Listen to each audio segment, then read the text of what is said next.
근데 이 얼음처럼 차가운 여자 내용이 좀 빙수 얘기가 나오거든.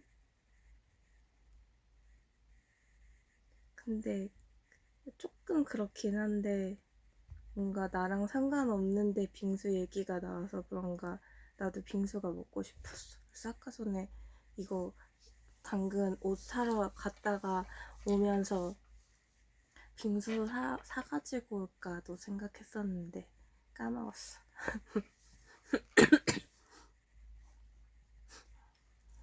해줄게.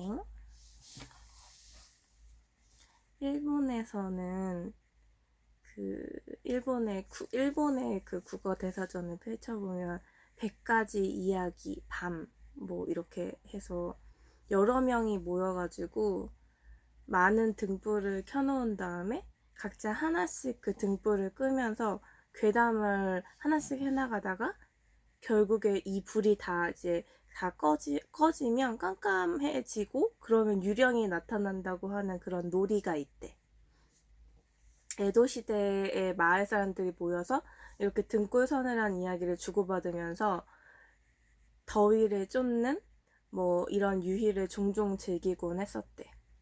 이 전통을 이어서 꼭 뭐 그렇다고만은 할 수 없지만 8월 중순의 어느 더운 밤 하마타 레이조의 집에 이웃 사람들 몇 명이 모여서 조촐한 연애를 즐기다가 잠시 할 거리가 떨어진 틈에 우리 그러면 각자 무서운 이야기를 하나씩 해볼까? 뭐 이런 분위기가 된 거야. 그 100가지 이야기 밤 이 놀이 같은 식으로 여기 이 집엔 지금 하마타 레이조의 집에는 17, 18명 정도의 마을 사람들이 모여 있었어. 근데 이 하마타 레이조라는 호스트? 이 사람의 집에는 원래 사람들이 이렇게 자주 모이는 일이 많았었대. 뭐, 이 하마타 레이조라는 이 집주인 남자가 한 달에 뭐 한 번씩 바둑대회를 열어가지고 그런 동호회 사람들이 모이기도 했고, 이 하마타 레이조의 아내인 요시코라는 부인도 다른 뭐 친구들이나 뭐 부인들을 모아가지고 스터디 같은 것도 하고 뭐 운동 같은 것도 하고 그래서 이 하마타 레이조 집에는 원래 사람들이 자주 모이는 그런 집이었었어. 근데 이 레이조의 지금 상황을 말하자면 이 사람은 원래 반년 정도 전까지 되게 오랜 기간 동안 맡아오던 식품공업의 사장을 그만두고 이제 원래 사장이었는데 그냥 회장으로 물러앉았대. 그냥 일은 이제 그러니까 다른 사람들 다 시키고 자기는 그냥 회장 직함을 달고 그냥 그 일에서는 거의 그러니까 손을 뗀. 근데 이 사람이 생각에는 가까운 시일 안에 내가 구의회 의원에 출마할 생각을 가지고 있었기 때문에 이렇게 사람들을 뭐 이런 이웃 사람들이랑 얼굴도 읽혀두고 뭐 이런 게 다 그러니까 의미가 있는 일이었던 거야. 이 하마타 레이조 씨한테는. 그 지방의 유력자로서 모두에게 존경을 받을 수 있다는 게 가끔은 뭐 귀찮기도 했지만 멀리 내다본다면 그렇게 손해볼 일만은 아니다. 이렇게 생각했대. 소설 장르? 스릴러? 추리? 뭐 그런?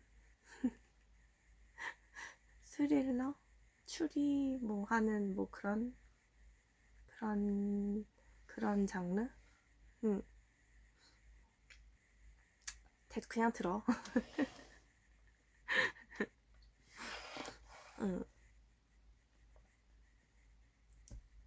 레이저도 이 하마타 레이조 씨도 소시적에는 막 이런저런 고생도 되게 많이 했고 남한테 말 못할 치부도 갖고 있었지만 지금 이 하마타 레이조 씨는 60의 나이를 넘어섰대. 그러니까 60이 넘은 거지. 60이 넘어서 경제적으로 이제 가정도 되게 유복했고 행복도 누리고 있었대. 한 가지 더 바랄 것이 있다면 명예밖에 안 남았던 거지. 그래서 이렇게 그냥 사람들 모아놓고 막 이런 식으로 하는 게 조금 가끔 귀찮기도 했지만 자기가 그러니까 그런 구의회 의원에 나갈 생각이 있었기 때문에 이렇게 막 사람들 우리 집에 초대해가지고 노는 것도 멀리 내다본다면 내가 이제 더 쉽게 그런 거에 당선될 수가 있으니까 그런 생각을 하면서 약간 명예욕이 있어서 계속 이런 식으로 집에 사람들을 불러들여서 막 이런 연애를 즐겼던 거지. 근데 이제 그러면서 이날 맥주나 뭐 주스, 콜라, 찐콩 같은 거를 벌려놓고 자유롭게 이제 다과를 즐기면서 각자 괴담 하나씩을 말하게 되었대. 근데 그렇게 얘기하는 도중에 또 빙수를 누가 시켜가지고 빙수가 배달로 도착하니까 사람들이 막 그 아까 되게 8월의 무더운 밤이었다 그랬잖아. 되게 더웠는데 정말 딱 제 시간에 잘 온 것 같다고 제때 잘 도착한 것 같다고 빙수가 너무너무 좋다고 막 이런 식으로 해서 그 모여있던 17, 18명이 같이 배달 온 빙수를 막 먹으면서 막 이렇게 괴담들을 얘기하기 시작했대. 그래서 막 이 사람이 막 얘기하고 저 사람이 얘기하고 막 이런 것도 소설에는 조금씩은 나왔는데 별로 재미없어서 다 빼고 그렇게 이제 모인 사람들이 다 각자 자기가 겪은 아니면 뭐 들은 그런 거의 근데 경험담 위주로 좀 약간 그런 괴담 같은 거를 막 얘기를 했었어. 응. 근데 사이타라는 청년이 있었는데 이 마을에 이사 온 지는 얼마 안 된 청년이었던 거야. 이 사람은 처음 하마타 레이조의 집에 모이게 됐어. 근데 이 사람이 뭔가 얼굴빛이 창백해진 채로 막 약간 이 사람 거의 마지막 순서였어요. 다른 사람들 다 얘기하고 걔만 남은 거의 이제 좀 이런 괴담하는 이 분위기도 이제 얘만 하면 이제 끝나는 뭐 그런 분위기.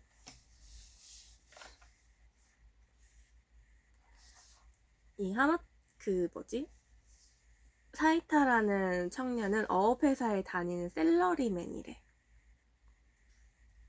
이 아까 그 집주인 하마타 레이조 씨도 예전에 생선식품 냉동업에 종사한 적이 있었기 때문에 뭐 막 이렇게 이 사람이 또 막 뭐 자기소개를 하면서 사람들한테 막 몇 가지를 막 물어봤었대. 그랬더니 이 사이타라는 젊은 청년은 막 요즘 젊은이답게 여기서 막 뭐라 해야지 어른들이 원래 막 음식 같은 거 권하면은 이렇게 잘 먹고 막 이러는데 얘는 그렇지는 않았대. 뭔가 예의를 차릴 줄 몰랐다 이렇게 써있어. 모두가 다 모여서 막 빙수를 막 먹는데 이제 이 청년 사이타한테도 빙수 좀 같이 먹지 얘는 안 먹고 있는 거야 빙수를. 그러니까 왜 안 먹냐고 이러니까 아닙니다 전 됐습니다. 저한테는 빙수가 잘 안 맞아서요. 제가 빙수를 먹으면 속이 좀 안 좋습니다. 라면서 되게 딱딱하게 거절을 했대. 그거를 이 집주인은 뭔가 좀 약간 진짜 요즘 사람인가 보다. 이렇게 딱 그래도 이렇게 어른이 권하는데 바로 단칼에 거절하네? 약간 이런 식으로 생각하고 있었대. 응. 근데 이제 그 모여있던 사람 중에 양복점 주인이 그러면은 마지막으로 우리 요즘 젊은이한테 유행하는 뭐 무서운 이야기 같은 걸 들어볼까요? 라면서 이제 그 사람이 얘기하기를 부탁을 했대. 그랬더니 청년 사이타가 저도 하는 겁니까? 막 이러면서 뭔가 되게 난처한 얼굴을 했대. 근데 이거는 지금 모인 사람들이 다 이야기를 했고 지금 다른 사람들은 다 했으니까 너도 무조건 해야 된다고 그렇게 무조건 해야 되는 게 오늘의 규칙이다 뭐 이런 식으로 얘기를 하는 걸 듣고 이 청년 사이타가 되게 결심한 듯이 이야기를 시작했대. 유령 이야기가 아니어도 됩니까? 모인 동네 사람들 중 한 명이 괜찮고요 무슨 그 유령 이야기 꼭 아니어도 된다. 그냥 조금 무서운 이야기? 뭐 그냥 그런 것만 하면 되니까 그냥 부담 없이 얘기해보라고. 이 청년 사이타가 그러면은 하나 있기는 합니다. 이거는 정말 제가 경험한 거예요. 이렇게 얘기를 했대. 그거 좋네요. 하면서 이제 동네 사람들이 이제 막 말을 해줬어. 이렇게 얘기해보라고. 그날 밤은 거의 대부분이라고 해도 될 이야기들이 경험에서 나온 것이 돼버렸지만 실제로 이렇게 다 들어보면 근거가 좀 다 모호한 것들 뿐이었대. 그런 이야기들이 많이 나왔었대. 그날 밤 이야기들 중에. 근데 이번만은 싫어할지도 모른다. 사이타라는 청년의 머뭇거리는 태도가 오히려 이야기를 시작하기 전부터 그 신빙성을 더해주고 있었다. 눈빛도 묘하게 가라앉아 있었다. 모인 동네 사람들 중 한 명. 어떤 이야기죠? 청년 사이타. 여자가 한 명 사라진 이야기입니다. 모인 동네 사람들 중 한 명이 그거 재밌네요. 청년은 두 손을 무릎에 얹고는 이야기를 시작했다. 이야기를 시작하자 꽤 말솜씨가 좋은 청년이라는 것을 알 수 있었다. 그리고 들어보니까 그 이야기의 내용도 확실히 기괴한 것이었대. 이 사이타가 이야기한 그 내용은 이 사이타 신야라는 남자가 11살, 초등학교 6학년 여름방학 때 일이래. 일본에서는 11살이 초등학교 6학년인가 봐. 이 사이타 신야가 11살, 초등학교 6학년 여름방학 때 그 여자의 뒤를 쫓아서 뭐 하자는 것이었을까? 가슴을 쥐어짜는 듯한 아픔만이 지금까지도 가슴에 남아있다. 여자는 이 사이타 신야와 같은 아파트의 한층 아래에 살고 있는 여자였대. 처음 만났을 때는 1층 약국 앞에서였대. 여자는 감기약을 달라고 약사랑 얘기를 하고 있었는데 이때 신야는 뭘 사러 그 약국에 갔었는지는 기억이 나지 않는데. 먹으면 졸린 거 아닌가? 뭔가 그 사이타 신야의 기억 속에 그 여자의 목소리가 되게 뭔가 나른하고 깊게 잠긴 그 목소리가 그 여자의 첫 인상이었대. 먼저 그 여자는 되게 새하얀 목덜미를 가진 여자로서 사이타 신야도 그 새하얀 목덜미에 뭔가 눈을 뺏겼대. 11살 초등학교 6학년짜리 애가 다 큰 여자를 보고 뭔가 그러니까 첫사랑? 되게 그러니까 그 여자를 되게 좋아했다 그래야 되나? 그 여자가 좋았대 뭐 어쨌든. 그래서 막 그 여자를 막 이렇게 쫓아다니고 막 그 여자랑 계속 만나려고 노력을 해. 11살짜리 이 남자애가. 먼저 그 여자의 새하얀 목덜미의 눈을 뺏기고 그걸 따라가다 보면 적당히 긴 눈과 만난다. 여자의 긴 눈은 가늘게 뜬 채 눈꺼풀을 응축시키는 듯 하면서 사물을 바라본다. 눈부시게 깊은 눈동자가 신야의 마음을 사로잡았다. 여자. 미안. 신야의 옆을 스쳐 지나가면서 역시나 여자의 잠긴 목소리가 말했다. 얇은 슬립 원피스가 부드럽게 흔들리며 그 안의 피부를 탄력 있게 드러냈다. 그 안이 마치 맨몸이라는 것을 보여주는 듯이. 신야는 당황해서 눈을 돌렸는지도 모른다. 살랑살랑 불어오는 바람처럼 여자의 향기가 코를 자극한다. 아름다운 여자였다. 꽃이 아름답다거나 그림이 아름답다거나 하는 것과는 달랐다. 신야의 몸안 그 깊숙한 심지를 철썩철썩하고 올라오며 그 무엇인가를 불러일으키는 듯한 신비로운 아름다움이었다. 신야가 슬쩍 곁눈질로 바라보니 여자의 새하얀 장단지가 서서히 멀어져 가고 있었다. 신야는 그 정도로 그 여자에 대해서 떨칠 수 없는 강한 인상을 받아버리고 말았다. 여자가 자신과 같은 아파트에 살고 있다는 사실도 얼마 지나지 않아서 알게 됐지만 아파트에서 여자를 본 일은 거의 없었다. 가장 자주 만나는 것이 3시경이었다. 여자는 손바구니를 들고 동네 슈퍼에 간다. 그래서 신야는 학교에서 돌아오는 길이면 반드시 그 슈퍼에 들러 여자의 모습을 찾는다. 고기팩이 쌓여있는 육류 코너, 달콤 쌉싸름한 냄새가 풍기는 과일 코너.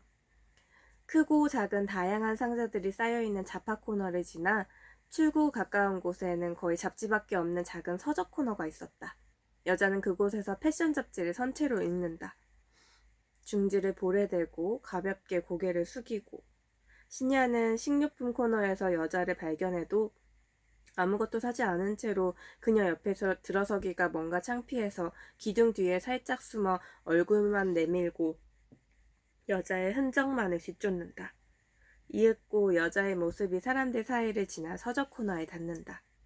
그제서야 신야는 여자의 옆으로 다가서서 자신도 잡지를 꺼내들고 보는 척하면서 슬금슬금 여자의 모습을 훔쳐본다. 꼭 뭔가를 해야겠다는 생각이 있어서는 아니다. 단지 여자의 얼굴을 바라보고 여자의 모습을 쫓는 것만으로도 좋았다. 여자는 가끔씩 눈을 들어 예의 응시하는 듯한 눈빛으로 신야 쪽을 바라보곤 했다. 신야는 당황해서 잡지로 눈을 돌린다. 알아차린 거 아닐까? 자신의 몸이 사진의 판이라도 될 듯 여자의 시선으로 지글지글 타는 듯한 느낌이었다.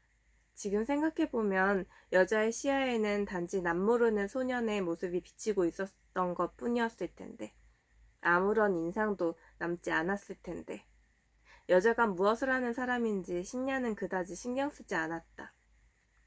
그러니까 11살 이 초등학교 6학년 남자애가 다 큰 성인 여성이 좋아서 맨날 막 이 여자를 더 막 보고 싶고 막 이러니까 이 여자를 막 관찰하다 보니까 이 여자가 한 오후 3시쯤에는 슈퍼에 가서 이렇게 뭐 장을 본다던가 그 슈퍼 작은 서적 코너에서 책 보는 걸 알고 얘도 학교 끝나면 막 달려가가지고 이 여자를 보려고 괜히 그 슈퍼 가가지고 알짱거리고 막 이렇게 있는데 그 여자가 또 잡지를 보고 있으니까 자기도 그냥 괜히 그 서적 코너에서 그 누나 보려고 뭔가 이렇게 하고 이제 누나 이렇게 힐끔힐끔 보는데 그날은 이 여자가 뭔가 자기를 쳐다보는 것 같이 느껴졌대.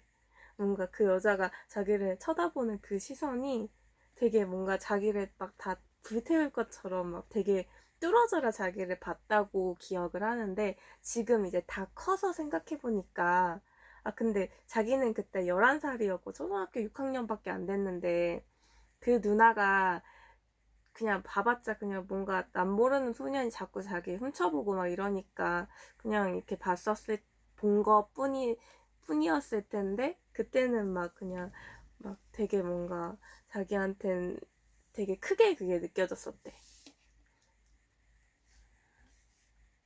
뭐 어쨌든 이 11살 신야는 그 여자가 무엇을 하는 사람인지 그렇게 신경 쓰지는 않았대. 결혼은 했는지 무슨 직업을 갖고 있는지 물론 그러한 사실들에 대해서 막연하게나마 생각했던 적이 있기는 하대. 혼자 살고 있는 것처럼 보여서 뭐 일단 결혼은 하지 않은 것 같다. 그리고 오후 3시에 장을 보러 나오는 걸 보니까 보통의 다른 직장인들과는 다르다. 그러니까 직업이 뭔가 없는 여자가 아닐까? 뭐 이런 식으로. 그러면 이 여자는 어떻게 생활을 하는 거지? 근데 그때 신야는 11살이었어서 그럼 이 여자는 뭐 해 먹고 사나 뭐 어떤 일을 하나 이런 식으로까지는 생각이 미치진 못했대. 생각이 미치지 못했다기보다는 거기까지 생각할 필요가 없었던 것 같아. 여자가 어떤 사람인지 소년에게는 전혀 상관이 없었다. 단지 그 모습을 보는 것만으로 갖가지 상상을 할 수가 있었고 그러한 상상 속에서 즐거움을 찾을 수 있으면 그것으로 만족했던 것이다. 신야에게 있어서 그 여자는 아름다운 천사와 같은 존재였지만 정말로 여자가 그 정도로 높은 수준의 인간이었는지 그쪽으로 사고를 돌려보면 걸리는 게 조금 있기는 했대. 누군가의 정부. 그것도 한 남자와 오래 가는 것도 아닌 여러 명의 남자와 적당하게 관계를 맺으면서 돈을 받아서 살고 있는 여자. 그게 어쩌면 그 여자가 살아가는 방법이었는지도 모른다. 신야는 단 한 번 여자가 좋은 사람이 아닐지도 모른다는 의구심을 품은 적이 있었다. 그것은 그 여자의 바로 위층인 3층의 목욕탕 물이 새서 그녀의 방에 물이 떨어졌던 때의 일이었다. 여자는 침실도 옷들도 모두 새어나온 물 때문에 젖어버리고 말았다면서 3층에 항의를 했다. 그때 신녀도 우연히 3층 복도에 있었기 때문에 다 들을 수가 있었다. 3층 부인이 여러 가지 사정을 말하면서 사과했지만 이 신녀가 좋아했던 그 누나, 그 여자는 담배 연기를 뻐끔뻐끔 내뿜으면서 그 변명은 되게 무관심한 태도로 흘려듣다가 사과하지 않아도 좋아요. 변상만 해주면 돼요. 사과하지 않아도 돼요. 돈만 주세요. 사과 안 해도 된다니까요. 돈만 달라니까요. 돈만 주세요. 돈만. 사과는 필요 없어요. 이걸 계속 반복을 했대. 뭔가 좀 더 싸가지 없게 얘기해야 될 것 같은데. 약간 어쨌든 사과는 필요가 없고 그냥 돈으로 보상을 해라. 이걸 계속 반복을 했대. 되게 집요하게 돈을 달라고. 신녀가 나중에 어머니에게서 들은 이야기로는 2층 여자는 상당한 돈을 변상받은 것 같다는 것이다. 사이타 신녀의 어머니.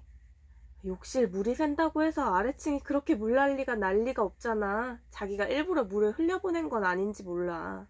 어머니가 하는 말도 기억하고 있다. 신녀는 어머니의 말이 어떤 증거도 없는 것이고 3층 욕실 물이 새서 그것 때문에 손해를 받고 그의 상당한 변상을 받는 것은 당연하다고 남몰래 나의 연인의 편이 되어보기도 했지만 그녀가 남긴 그때의 매몰찬 태도는 그 뒤로도 마음속에 새겨졌다.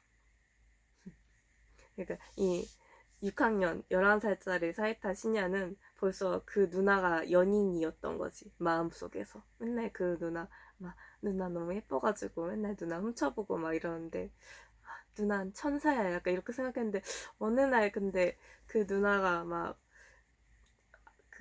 그 누나네 위층 사는 사람이 물이 뭔가 새가지고 막 죄송하다고 막 이렇게 사과하는데 사과 안 해도 되고 돈만 주세요. 막 이거를 담배를 막 피면서 막 얘기하는 걸 보고 저 누나가 좋은 사람은 아닐 수도 있겠다라는 생각을 했지만 그래도 그 누나가 너무 좋아서 막 아니야 근데 그래도 우리 누나가 그럴 리가 없잖아 막 이러면서 뭐 그 물이 샜고 그에 대한 피해 보상을 받는 건 당연한 거야 이러면서 자기 마음속에 그 연인인 누나의 편을 들어보기도 했었대. 잊을 수 없는 사건이 일어난 것은 여름의 어느 날 더운 토요일 오후였다. 신냐는 부두 가까이에 있는 공터에서 친구들과 야구를 하기로 했다. 부두 부근에는 지금은 커다란 창고가 빽빽이 들어서 있지만 10수년 전에는 커다란 창고가 하나 있고 그 옆에 아이들이 야구를 할 수 있을 정도의 공터가 있고 그 옆에 커다란 창고가 하나 더 있는 정도의 황량한 곳이었다. 그 공터에서 야구를 할 생각이었지만 아무리 기다려도 친구들은 나타나지 않았다. 신야는 야구공을 하늘 위로 던지고 받기를 거듭하면서 냉동회사의 창고를 벗어나 국도 건널목을 건너 집으로 돌아가려고 했다. 신호등 신호 때문에 정차해 있는 자동차의 창 안을 아무 생각 없이 들여다봤다. 하얀 바탕에 푸른색 해초들이 하늘거리는 모양이 눈에 들어왔다. 아니, 그런 모양보다 우선 연인이라는 느낌이 들어 다시 바라보니 거기에는 언젠가 본 적이 있는 그 모양이 분명히 있었다. 그 사람이다. 그 순간 자동차가 움직였다. 신냐가 친구들이랑 뭐 이렇게 놀다가 집에 돌아가는 길에 그냥 무심코 이렇게 지나다니는 차 안 같은 걸 그냥 보면서 이렇게 지나가는데 그 자기가 좋아하는 같은 아파트 사는 그 누나가 입었었던 적이 있었던 옷이 있는데 그 옷이 뭔가 해초 모양이 있는 그런 원피스 같은 거였대. 근데 무심코 보는데 그 옷이 딱 보인 거야, 차 안에. 그래서 그 누나다. 내 마음속의 연인. 그 누나다. 이렇게 생각이 들어서 이제 그 자동차를 따라간 거지. 그 누나다. 이렇게 하는 순간 그 자동차가 움직였대. 신야는 그 차의 뒤를 쫓았다. 여자의 얼굴도 확실하게 볼 수 있었다. 그 여자는 뒷좌석에 눈을 감은 채로 있었다. 운전석에 누가 있었는지는 알 수 없었다. 어디로 가는 걸까? 아무리 신야가 온 힘을 다해서 뛴다고 해도 자동차를 따라잡을 수는 없었다. 그러나 다행히도 그 근처는 길의 폭도 넓었고 차도 그다지 많이 다니지 않았다. 모스그린의 자가용이 아무리 멀어진다고 해도 흔적이 사라지지는 않았다. 차는 방금 신야가 야구공을 하늘로 던지며 놀고 오던 냉동회사 창고의 문에 멈췄다가 그 안으로 사라졌다.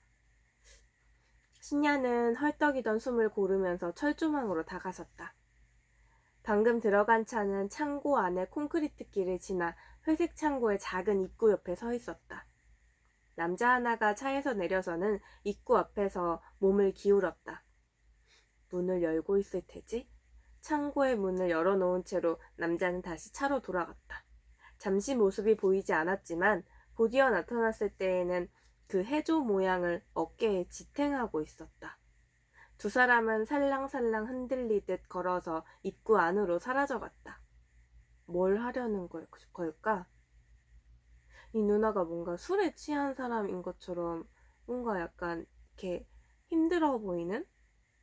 그래서 이 남자가 그 해조 모양 그 원피스를 입은 그 누나를 이렇게 어깨에 지탱하면서 두 사람이 그 입구 안으로 들어갔대. 뭐 하려고 그러는 거지? 신야가 철조망 밖에 몸을 숨길 수 있는 곳에서 안을 바라보고 있으니 4, 5분이 지나서 창고 입구가 검은 남자를 토해냈다. 남자는 문을 다시 열쇠로 잠그고는 자동차를 다시 움직이며 신야가 있는 쪽으로 오는 것이다. 신야는 철조망을 따라 부두 쪽으로 달리다가 길이 꺾어지는 곳에서 멈춰 자동차 쪽을 바라봤다. 모스그린 자동차가 이쪽을 향해 오고 있었다. 들켰구나. 위험을 감지한 신야는 전속력으로 달려 두드러기 쓰기 무성한 풀숲으로 뛰어들었다. 차는 여전히 이쪽으로 달려오고 있었다. 신야는 풀숲에서 가만히 숨을 죽였다. 차는 신야 앞을 조금 지난 곳에서 멈췄다. 신야는 엉금엉금 기면서 뒤쪽을 보았다. 이 풀숲의 건너편에는 비료 회사의 창고가 2개가 있었고 그곳을 벗어나면 땅을 판 수로가 있다. 여차하는 순간이 오면 그쪽을 향해 달리다가 그 수로를 통해서 물에 뛰어들 각오였다. 수영은 어느 정도 자신이 있었다. 만일 근데 그 남자가 자기보다 나보다 더 수영을 잘한다면? 막 이런 생각을 하고 있는데 만약에 나보다 더 수영 잘하면 그땐 그냥 포기하자 이러면서 막 계속 그 누나랑 그 남자를 막 지켜보고 있었는데 그 남자가 이제 자기한테 오는 것 같아가지고 막 도망을 간 거야.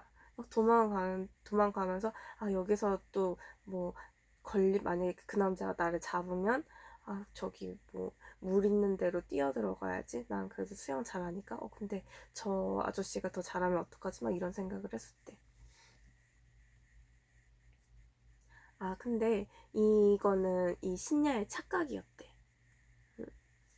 이 남자가 자기한테 자기가 그러니까 그렇게 지켜보는 게 걸린 줄 알고 혼나는 줄 알았는데 이 남자가 신야를 발견해서 그런 게 아니고 그냥 이 차를 길에 세워두려고 온 거였던 거였대. 그러니까 이 신야를 본 게 아니야, 그 남자가.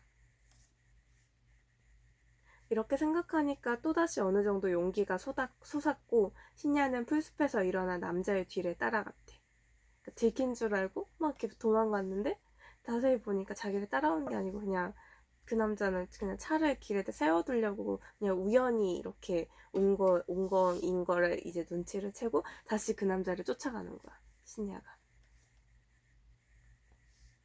남자는 신야의 생각대로 창고의 입구로 다시 들어갔다.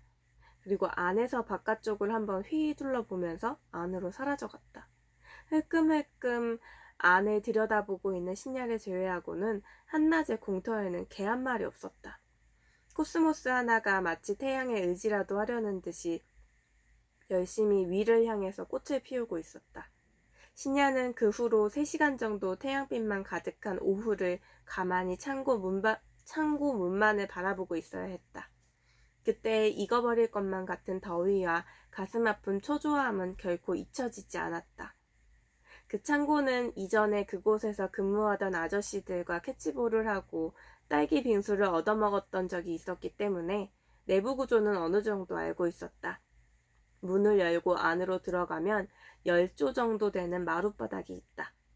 이 조라는 거는 우리나라 평, 메타제곱 이런 것처럼 일본은 방의 크기를 말할 때 조라는 단위를 쓰는데 다다미 한 장을 한 조라고 하고 이 다다미 한 장은 180 곱하기 90cm였대. 180에 90 정도 되는 크기가 한 조래.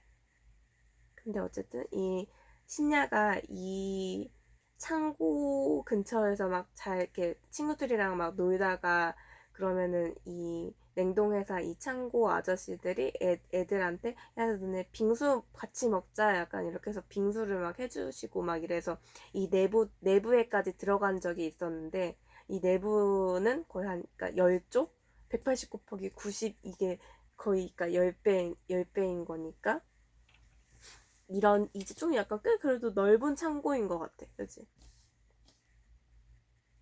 이 내부를 알고 있었는데 이 내부는 왼쪽에는 간단한 취사시설, 한층 올라가면 또 3조 정도 되는 방이 있었대.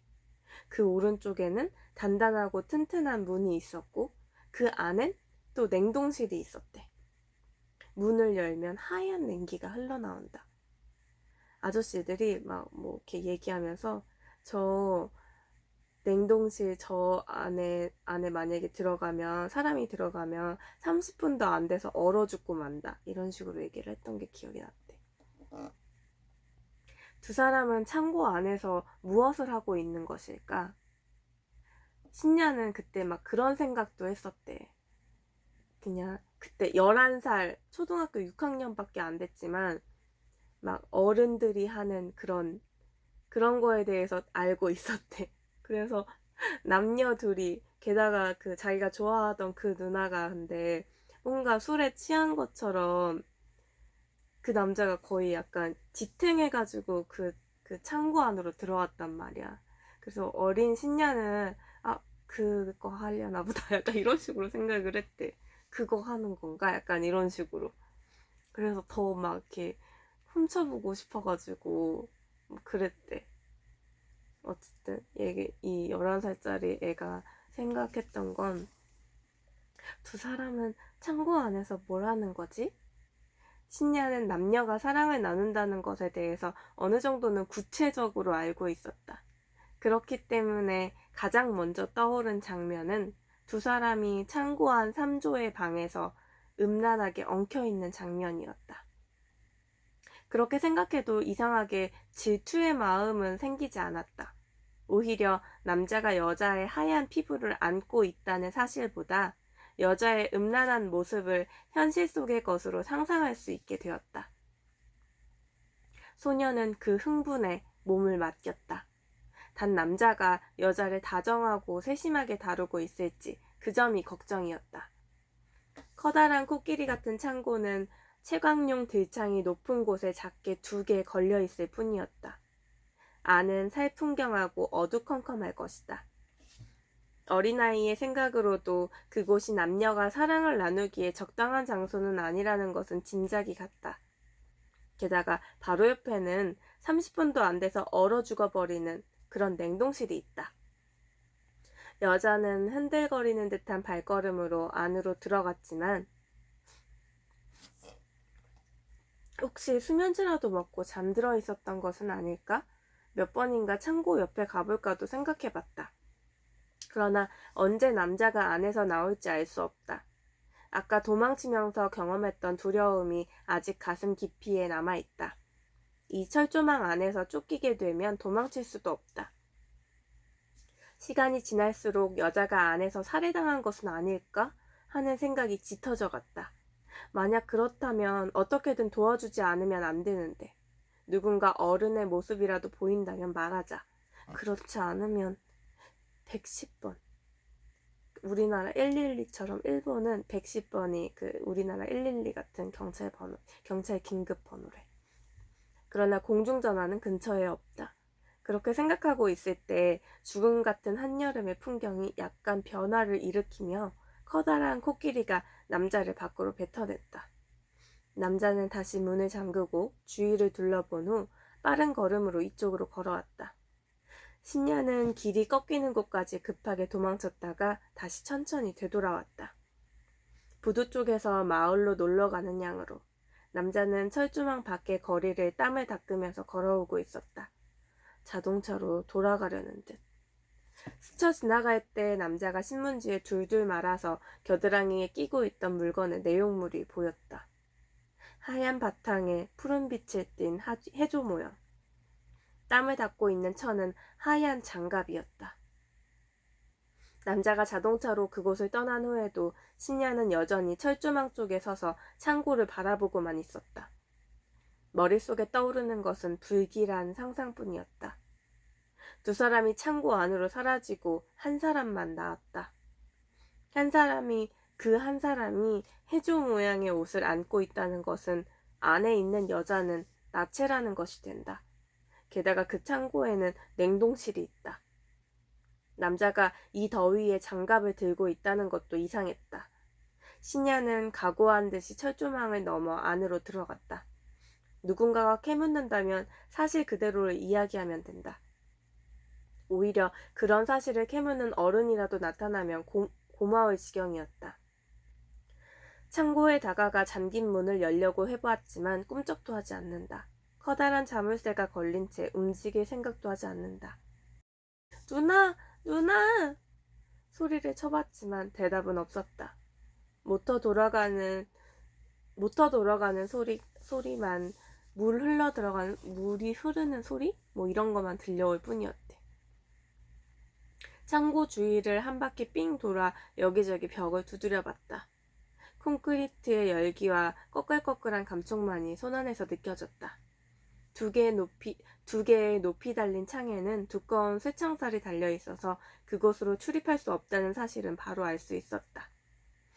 그냥 넘어갈 일이 아니야. 이렇게 느끼면서도 신녀는 뭘 해야 할지 알 수 없었다. 그러는 사이 하늘은 어둑어둑해지고 있었다. 집으로 돌아가지 않으면 안 될 시간이 돼버렸다. 신녀는 입구 앞에 작은 돌을 하나 놓아두었다. 혹시라도 문을 열면 그 돌이 움직일 수 있는 그 위치에. 만약 자신이 없을 때라도 누군가가 밖에서든 안에서든 문을 열면 그 돌이 움직일 것이고 그 사실을 자신에게 알려줄 테니까.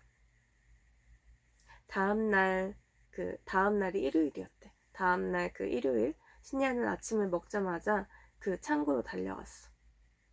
전날 잠에 잠들기 전에도 계속 막 이런 생각을 하면서 자기가 좋아하던 누나가 어떤 남자랑 그 냉동창고에 들어갔는데 누나가 안 나오고 남자가 혼자 나왔는데 그 남자가 누나가 입고 있던 원피스를 겨드랑이에 이렇게 끼고 하얀 장갑을 꼈는데 이 하얀 장갑으로 땀을 닦았대. 그래서 이 11살짜리 애가 생각해도 뭔가 약간 좀 잘못된 것 같잖아. 누나가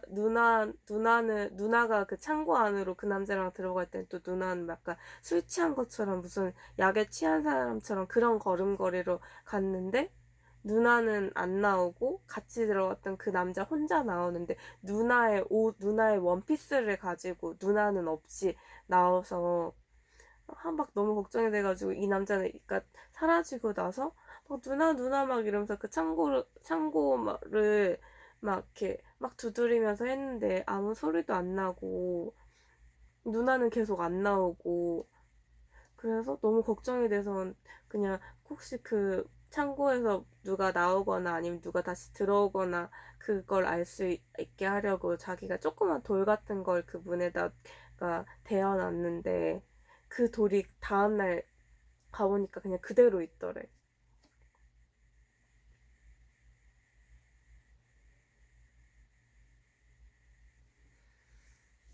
그렇다면 이 나체의 여자가 하룻밤을 이 창고에서 보냈다는 것은 확실했대.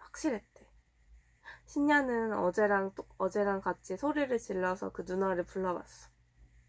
그러나 대답이 없는 것은 마찬가지였다. 신녀는 결심한 듯 가는 길에 보아둔 공중전화로 달려갔다. 110번의 전화를 걸어 떨리는 목소리로 말했다. S부두 N창고의 냉동창고 안에 여자가 나체로 갇혀 있습니다. 그 냉동실에 들어가면 죽어버립니다. 제가 봤습니다. 너는 누구니? 이름은? 학교는? 수화기 건너편에서 소리가 들려왔지만 혹시나 그 사실이 잘못된 것이었을 때 혼날 걸 생각해서 신녀는 대답 없이 전화를 끊었다. 창고 가까이에서 우연히 만난 친구들과 캐치볼을 하고 있자니 경찰차 두 대가 왔다. 사이렌 소리를 듣고는 개를 산보시키던 사람이나 근처에서 놀고 있던 사람들이 몰려들었다. 경관들은 철조망을 넘어 안으로 들어갔다. 몇십 분 문 앞에서 문을 열려고 애를 쓰는 것 같았다. 그러나 문은 꿈쩍하지 않았다. 그 사이 냉동회사 사람이 열쇠를 가져와서 문을 열었고 5, 6명이 창고 안으로 들어갔다. 경관들은 30분 정도 창고 안에 있었다. 그때에는 이미 철조망 밖으로 20, 30명의 구경꾼들이 모여 있었다. 신녀는 그 속에 섞여 이제나 저제나 그 여자의 시체가 나올까 하고 기다리고 있었다.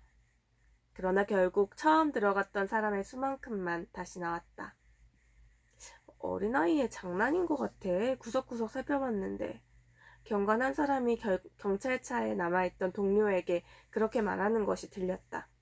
냉동회사 사람은 뭐 그렇게 열심히 곳곳이 다 뒤져봤는데 뭐 안 나오는 거 보니까 창고에서 일하는 사람들한테는 말은 해둘게요. 뭐 이렇게 딱딱하고 굳은 표정으로 경관한테 얘기를 했대. 신녀는 살금살금 사람들 사이를 빠져나와 누군가에게 쫓기듯 집으로 도망쳐왔다. 내가 잘못 본 건가? 신녀는 그 후로도 며칠이나 같은 생각을 했다. 자동차의 뒷좌석에 그 여자가 타고 있었다는 거. 남자랑 둘이서 창고 안으로 들어갔다는 거.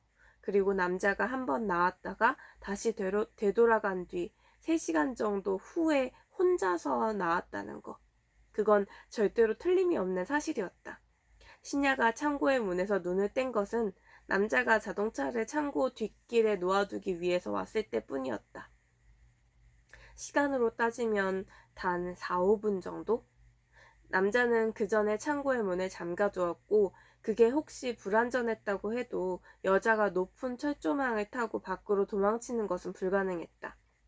만약에 여자가 도망칠 수 있는 상황이었다면 순순히 남자를 따라 창고 안으로 들어가지 않았을 것이고 혹시 수면제라도 먹은 상태라 한다면 잠깐 사이에 도망칠 수는 없었을 거라 생각한대.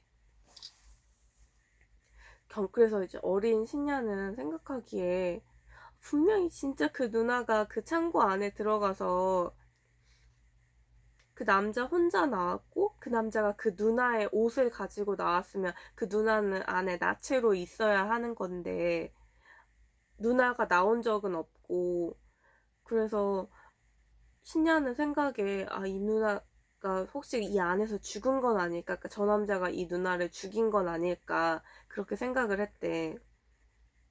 근데 그래서 이제 경찰에 그 냉동창고 안에 그 여자가 나체로 갇혀 있다고 이렇게 신고 전화를 했는데 그래서 경찰이 와서 다 뒤져보고 그 냉동 회사 그 창고를 관리하는 사람이 와서 이제 열쇠를 열어줘가지고 뒤져보게 했는데 아무것도 나오지 않으니까 얘가 그럼 내가 그때 잘못 봤나? 이런 식으로도 생각을 했는데 아무리 생각해도 진짜 본 게 확실했던 거야.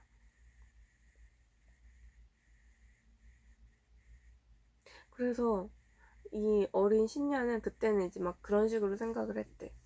경찰이 이 창고 안에 제대로 조사를 안 해가지고 안 나온 거 아닌가?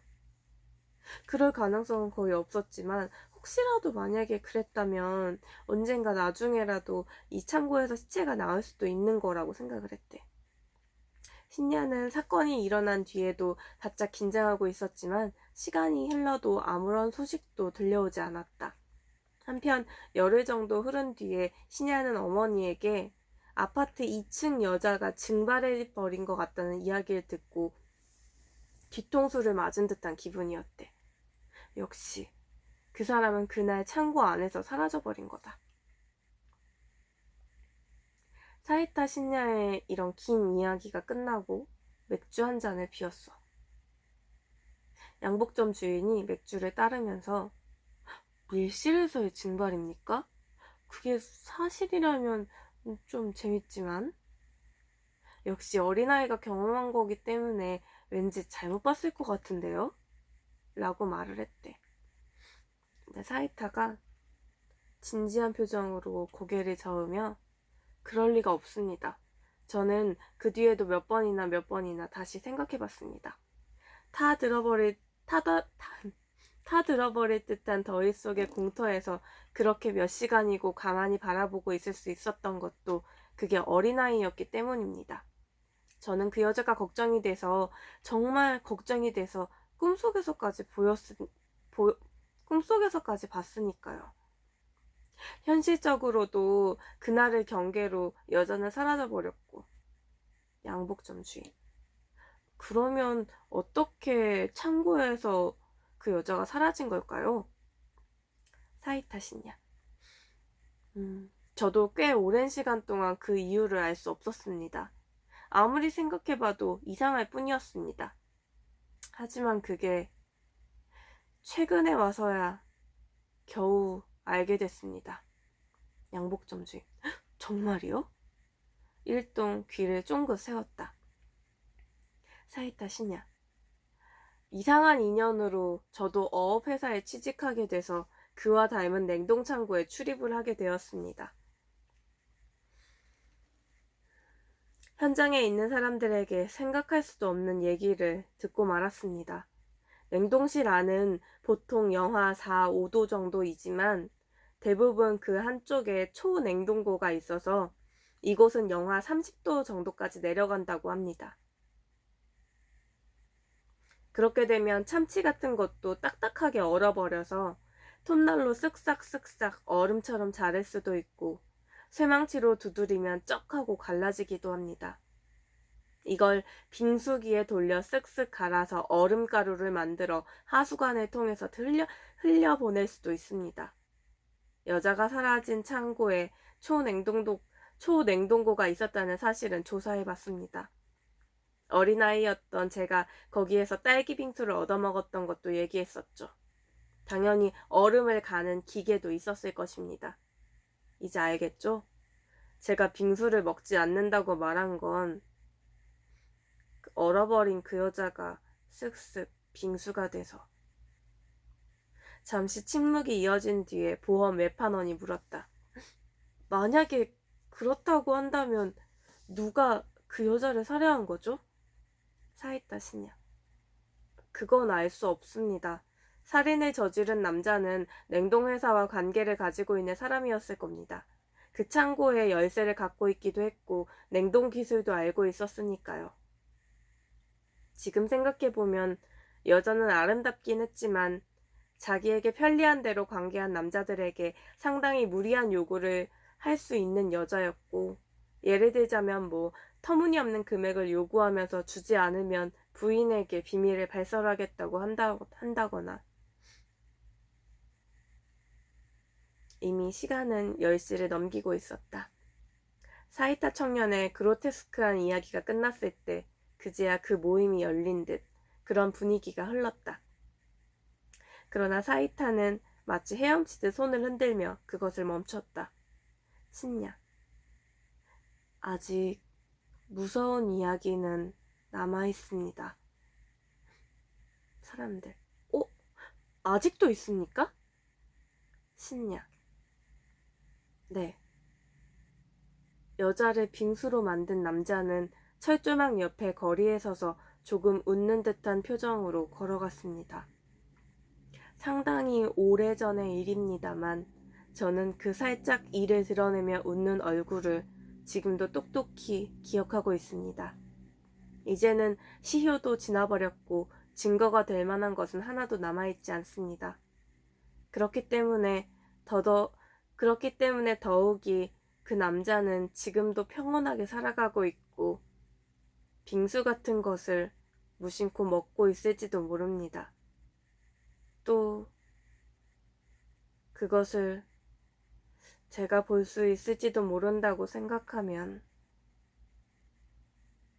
사이타는 주인 하마타 레이조를 살짝 바라보고 나서 말했다. 그게 저는 굉장히 무섭습니다.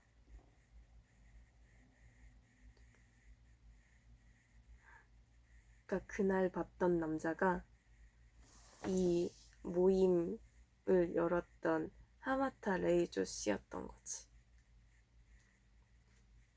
예순이 넘긴 하마타 레이조 씨를 어렸을 때 신야가 본 거야. 그래서 처음에 사람들이 막 빙수 먹을 때 얘가 전 안 먹는다 이러고 얼굴이 참득해진 채로 있었던 게 그 남자였던 거야. 그 얘가 좋아했던 누나는 이 하마타 레이조라는 사람이 초냉동고에 넣고 얼려서 그 여자를 빙수로 만들었던 거래. 그래서 죽인 거지.